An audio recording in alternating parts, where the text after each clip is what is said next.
Hello बच्चों, let's read the question. कह रहा the amino acid among the following that can be synthesized in our body is. Okay बच्चों, ये चार amino acid हमें दे रखे हैं, तो हमें बताना है इनमें से वो कौन सी अमीनो एसिड है जो हमारी बॉडी सिंथेसाइज कर सकती है बच्चों। ओके बच्चों, देखो अगर बॉडी सिंथेसाइज कर सकती है नहीं कर सकती है, इसके बेसिस पे ना बच्चों हम अपनी अमीनो एसिड्स को दो कैटेगरी में डिफाइन करते हैं बच्चों, क्लासिफाई करते हैं। एक तो होती है एसेंशियल अमीनो एसिड्स, ए मतलब अमीनो एसिड्स, ओके, और दूसरी होती है नॉन एसेंशियल। ओके बच्चों, क्या होती है? दूसरी होती है आपकी non essential amino acids. Okay बच्चों, तो जो नॉन एसेंशियल होती है ना बच्चों, वो क्या होती है बच्चों? वो they can be synthesized in our body. Okay, आप कहोगे सर ये सिंथेसाइज हो रही है, तो ये नॉन एसेंशियल कैसे हुई? ये नॉन एसेंशियल ऐसे हुई कि इनको हमें ना ये मतलब डाइट के साथ लेने की जरूरत नहीं होती, खाने के साथ लेने की इनको जरूरत नहीं होती है, इसीलिए बोलते हैं नॉन एसेंशियल। और एसेंशियल जो है अपनी बॉडी सिंथेसाइज नहीं कर पाती है and must be obtained through diet.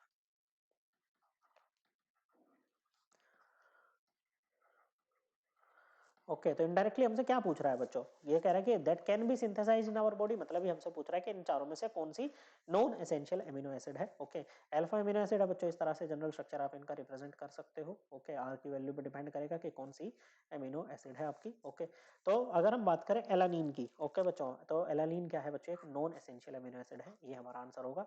Okay, तो अगर हम एलानीन की बात करें तो इसके लिए आर की वैल्यू क्या होती है बच्चों? CH3 होती है बच्चों। ओके, दूसरा लाइसिन, हिस्टिडीन, वैलिन, ये तीनों ही क्या होती हैं? एसेंशियल अमीनो एसिड्स होती हैं, they must be taken through diet. Okay बच्चों, लाइसिन की अगर हम बात करें तो लाइसिन में हमारा आर ग्रुप होता है ये। ओके बच्चों, CH2 होल 4 NH2।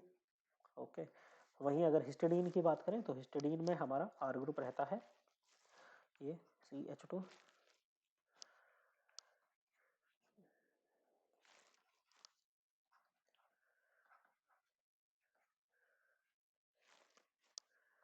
ये होता है। ओके बच्चों, और वहीं अगर वैलिन की बात करें तो वैलिन में आर ग्रुप होता है आपका ये CH3CH3।